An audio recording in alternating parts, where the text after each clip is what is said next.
Salut, c'est Achille pour Tahiti Pictures. Aujourd'hui, on va faire ensemble la revue de mon matériel. Tu vas voir à peu près tout ce que j'ai pour le moment. Je ne suis pas un téléachat. Je ne te donnerai donc pas les prix ou les adresses précises. Si tu les veux, tu peux me les demander dans les commentaires. Mais sache que j'achète beaucoup sur AliExpress. Oui, c'est chinois. Mais aujourd'hui, tout est fabriqué en Chine. Et ça a l'avantage d'être vraiment pas cher. Mon appareil photo principal, le Nikon D5300, j'en suis super content. Il est léger, mais pas trop. Il a une bonne définition. Alors c'est vrai que c'est pas un plein format, mais il intègre de base le Wi-Fi et un GPS. Avec lui, j'ai 3 objectifs. Un Nikkor 35 mm qui ouvre à 1.8. C'est avec lui que je me filme en ce moment. Un zoom Nikkor 55-200 qui lui ouvre entre 4 et 5.6. Alors c'est vrai que c'est pas une ouverture fixe, mais il permet de faire de superbes gros plans de loin et même en soirée. Enfin, un petit zoom 18-55 qui ouvre entre 3.5 et 5.6. Comme tu peux le constater, ce ne sont pas des objectifs haut de gamme, mais quand on comprend bien le triangle de luminosité, ouverture, vitesse et ISO, on arrive quand même à prendre des clichés qu'on a désirés. Ensuite, j'ai mes appareils photo secondaires, mon smartphone et ma GoPro. Alors pour le smartphone, il s'agit d'un Xiaomi Redmi Note 5 avec une caméra qui prend en 4K et 30 images par seconde. Pour la GoPro, c'est une ancienne GoPro Hero 3 Silver, mais pour faire des images sous-marines, ça reste une très bonne solution et peu encombrant. Alors comme tu peux le voir, je ne suis pas un fanat du dernier cri.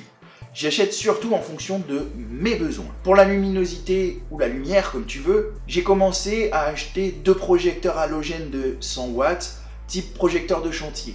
Ça donne une bonne luminosité, mais on bronze aussi très vite. Et aussi, la chaleur qu'il dégage est assez insoutenable. Mais au début, je dois dire que ça m'a bien dépanné. J'ai un petit panneau LED pour la vidéo et le flash Cobra avec des petits pieds qu'on glisse dessus pour la photo. Et lors d'une de mes commandes, j'ai reçu aussi un petit cadeau, un petit gadget à clipser sur les smartphones. Intéressant pour faire des petits effets, mais pas vraiment utile. Enfin, point très important, la stabilisation. J'ai un trépied tout simple, pratique pour les plans fixes, comme ceci. J'ai aussi un slider pour faire des petits travelling. Note que ce slider a l'avantage d'avoir des roues, ce qui peut en faire un mini dolly. Bien pratique, les roues sont orientables pour faire des travelling circulaires. Pour les mouvements plus complexes, j'ai aussi un glide cam totalement mécanique. Il ne tombera jamais en panne. Il faut faire attention à bien l'équilibrer, mais c'est un super outil. Pour stabiliser mon smartphone, j'utilise le Zoom Smooth 4. Ce truc est juste waouh! Ça compense dans tous les sens. Franchement, c'est génial. En plus, j'ai un petit adaptateur pour y accrocher la GoPro.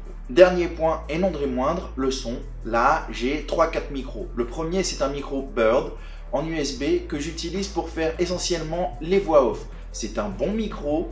Le deuxième, c'est un micro, c'est celui qu'on utilise actuellement pour prendre le son. C'est le Takstar SG598. Il a en plus de sa grippe l'avantage d'être vendu avec une peau de chat synthétique. Tu sais, ce truc plein de poils qui le rend pas trop sensible au vent.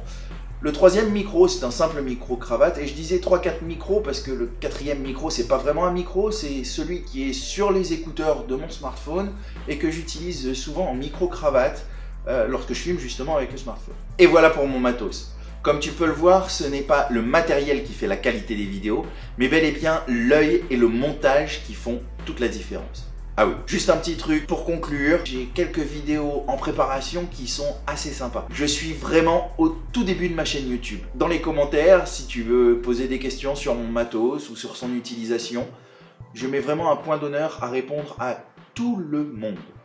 Et ce, sur tous les réseaux sociaux. Donc vas-y, n'hésite pas, pose ta question.